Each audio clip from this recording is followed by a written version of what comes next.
So thanks everyone for attending our talk. Before I start, I'd like to thank my co-authors, John Vines and Patrick Olivier, who along with myself work at Culture Lab in the Digital Interaction Group.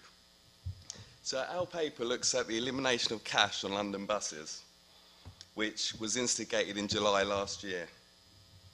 Digital payments are increasingly becoming important features of exchange, and cash is becoming phased out in certain places. So our research looks at one of these settings. To research this, we conducted ethnographic fieldwork, interviews with drivers and passengers, and collected online comments. We did this during and shortly after the introduction. In this presentation, I explore the fear that drivers and passengers had of this change. This was mainly due to a lack of information and communication, an expectation that vulnerable passengers would be disproportionately affected and that it would compromise people's choice and privacy. So our findings highlight the ways cashless payments can, 1, alter the social function of money, 2, create new forms of work for drivers and passengers, and 3, if not carefully introduced, can cause stress and fears of state surveillance and control. So, for those of you who aren't familiar with London, I'll give you a bit of background to the Oyster card system. It's a new field communication device that's used to pay for all public transport in London. They're introduced in 2003 with the intention to replace traditional paper tickets.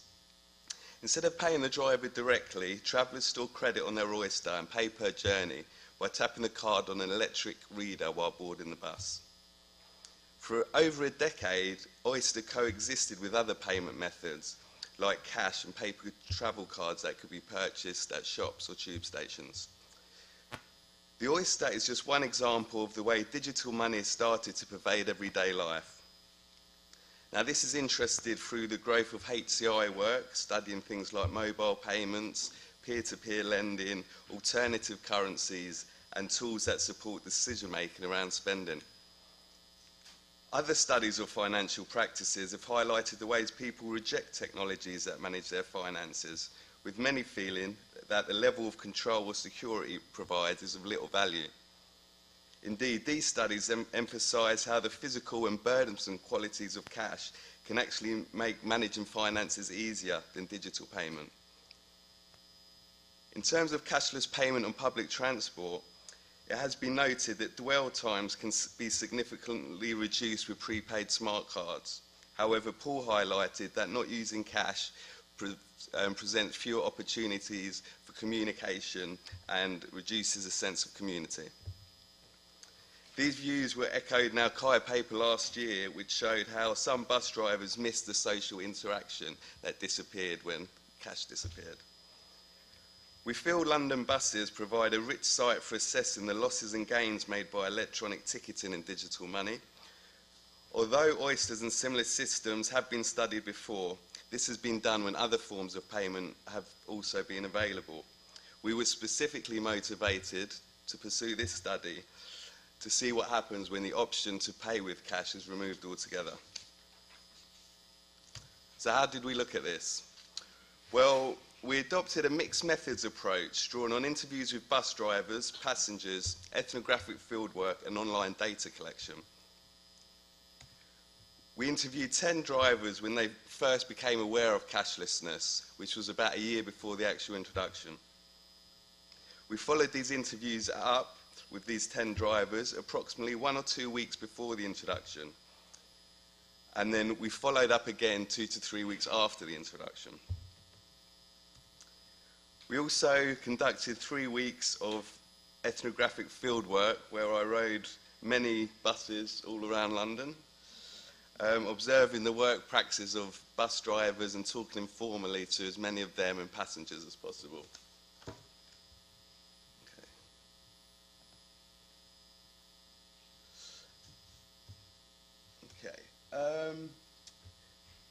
To gain further data on the passenger's perspective, we also surveyed data from social media and news blogs when this issue was discussed. Overall, we analysed 745 comments and 3 and 532 tweets. Our corpus of data was assembled and we analysed it thematically. So we organised our findings around 4 main themes. The first, communication and anticipation. 2, deviant passengers and places. 3, negotiating vulnerability and giving leeway. And 4, choice and surveillance.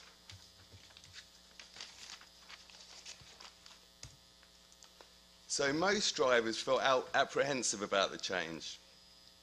Some of this was fueled by a lack of information they felt that was not forthcoming from their employers. The frustration was amplified that the customers hadn't been prepared either. For instance, one of our bus driving participants, Gordon, suspected that this lack of publicity was motivated out of costs instead of thinking about passenger experience and employee well-being. As a result, he and his fellow drivers would suffer. He said, "It seems to me that the money is more important than the service for TfL," which is the body that operates transport in London. "Yes, it's the drivers that get it in the neck from the passengers." There was also a fear that public announcements played on buses were not heard by passengers. Drivers felt that passengers would not take it in, not speak English, or be wearing headphones. When buses did stop accepting cash, there were still concerns, but some spoke fondly about the new policy because it had sped up boarding, and many were happy that they could concentrate on what they felt their true job role was. As Gordon argued, we're bus drivers, not fucking cashiers. So a primary issue that was raised during public comments was the potential difficulty it would cause people who only visit London occasionally. Some passengers were seen to be more exposed to the elimination of cash than others. The comment sections of newspapers were full of imagined scenarios of children, older people, and lone women being stranded.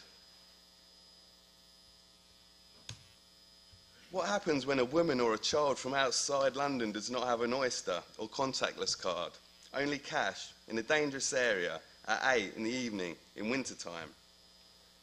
So the fear of being stranded was an emotion articulated again and again.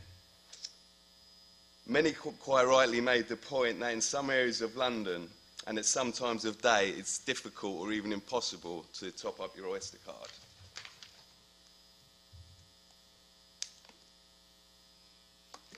The reality that some would be more vulnerable than others was not lost on Transport for London.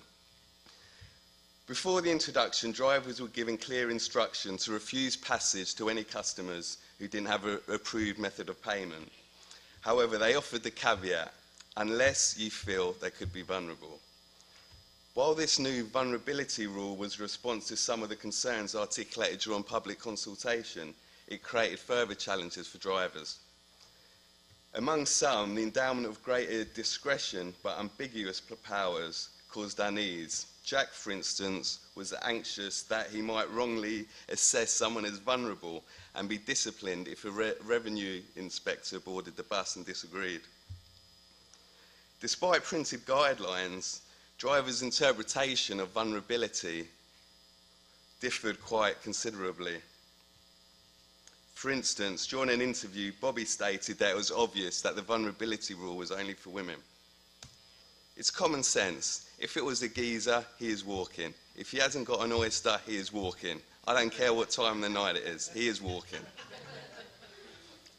So, as well as reproducing well-meaning but wrong-headed prejudices about the fragility of women, this discretion can carry a more aggressive form of prejudice, and for some it was a chance to discriminate.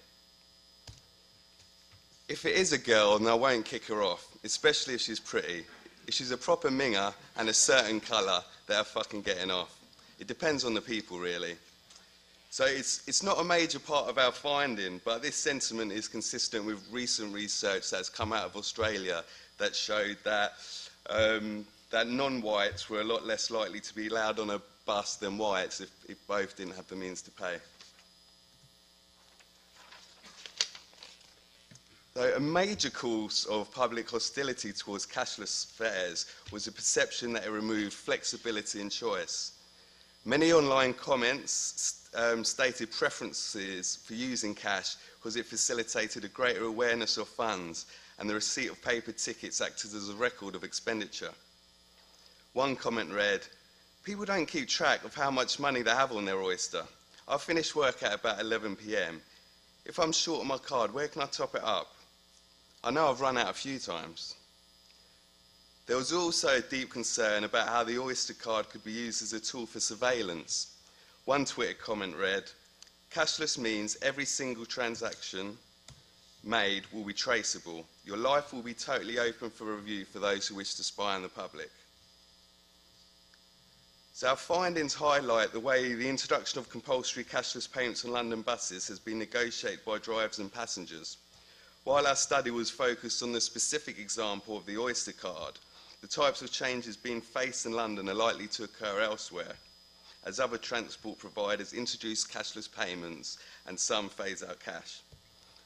Furthermore, many of the challenges we identified are illustrative of wider problems with digital payment systems that are becoming ever present. Our findings raise some interesting issues. So in the classic sociological text, The Philosophy of Money, Simmel describes how the shift from barter economies to money economies created a move from Gemeinschaft, a society based on personal relations, to Gesellschaft, a society based on more detached interactions. This idea was also alluded to by Marx, who shared Simmel's understanding that money could be impersonal, while emphasising its role in creating and maintaining alienation. Following on from this, we saw how the use of digital money, as opposed to physical money, dramatically reduced the potential for interaction between drivers and passengers. And indeed, when interaction did occur, it was usually to argue about payment methods. The narrative promoted by TfL at the time was about the ease and efficiency that this system heralds. However, this ignores the great amount of work and hidden labour involved in its maintenance and use. While it is not unusual for hidden labour of employees as a result of new technologies to be highlighted in the literature, in this case it was the passengers who had to place considerable more effort in the workings of this system. There is now greater need than ever to ensure that Oyster is with them at all times and has sufficient credit on it. This often means that passengers have to seek locations to add credit, keep track of how much remains on it, and if they are prudent, check the website to make sure their journeys have been properly accounted for.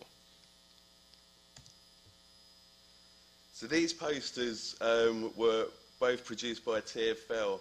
The piece on the left is an artwork, and the piece on the right is information trying to reassure passengers that they're being watched for their own safety.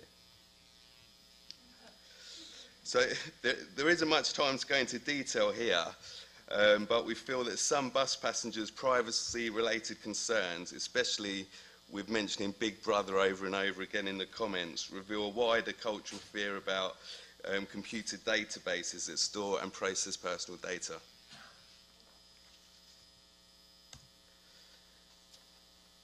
So this talk has explored the introduction of compulsory cashless payments on London's buses. While we've found there's much to be gained from cashless technologies like the Oyster, we've also found that when cash is withdrawn completely, there are substantial disadvantages. These are seen in the reduced social function of money, heightening the vulnerability of some citizens, and a fear of increased surveillance and control from the state.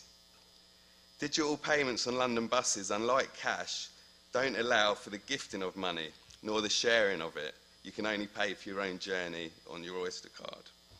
Simple remedies could fix this. For instance, there could be a family Oyster card, or there could be a button that allows for me to pay for another passenger if they haven't got theirs with them. This isn't a technical, but rather a policy-based issue. So this study provides insights into the emerging body of HCI research on digital money, highlighting the impact the changing nature of money has had on a specific occupational group and their service users. Thanks very much for listening, and I'm happy to answer questions.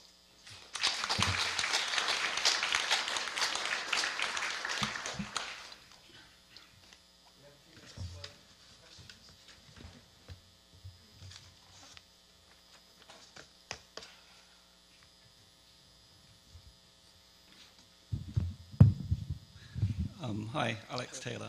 I really like this sort of turn towards money, and the way I think of it is as a computational infrastructure, and I suppose that's the kind of question I want to ask you, is that the way you're framing things is very much as a sort of one-to-one interaction, and yet a lot of the points you make are sort of about these wider, if you like, socio-political concerns. And I just wondered what if you turned your attention to money as an infrastructure, and particularly a computational one, you might start to sort of see other things. And so what happens when infrastructure fails, which is a sort of contemporary question, STS scholarship. And I think some of the things you point to around who is in and who is out of this kind of infrastructure, and that you map out an entirely new social geography for London when you start to think about those questions. As you say, you know, where can you have access to oyster payments, etc. And I just think sort of expanding what you're doing, and I think this is what you're doing. I suppose it's sort of more a reflection of the paper, sort of to think about how computation infrastructure makes HCI a much bigger problem about geographies and not just one-to-one interactions with payment devices. Okay. I don't know if that's a question. No, either do I. Maybe you can think about that. Okay, thank you. Hi, I'm Jane Gruning at the University of Texas at Austin High School, and I actually have a similar question that's maybe not a question. I was also very struck by the kind of implications of the socioeconomic factors that showed up in your paper, and it made me think of actually older predictions about these things. In William Gibson's over 30-year-old Neuromancer trilogy now, he predicted essentially the criminalization of the use of cash, and I was wondering if you kind of see implications, you know, that dire in your study, or do you think it's not quite that bad? Well, I think the trends for services are going more and more towards cashless, and I think it doesn't have to be as alienating as the oyster experience if the technology is designed, for instance, the gifting of money. So if I'm with a friend and we're going somewhere and he doesn't have an oyster card, for instance, or he's just lost it, it's quite a tyranny that we can't get where we wanted to go.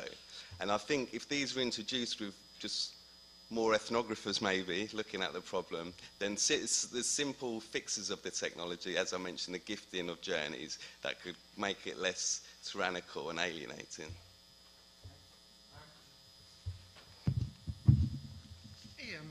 This is all a bit nostalgic, isn't it? I mean, paper money is a technology as well, right? How do you get, you know, it's late at night, you have to find an ATM to get the money, then you get a bloody £50 note out, bus driver won't take that.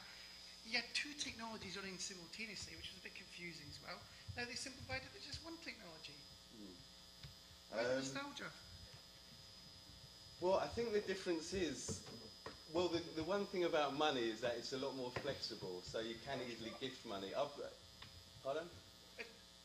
Just for instance, I talked about the scenario earlier. If I was with my friend going to the shop, if it was money that could still be used beside, I could just pay for his ticket.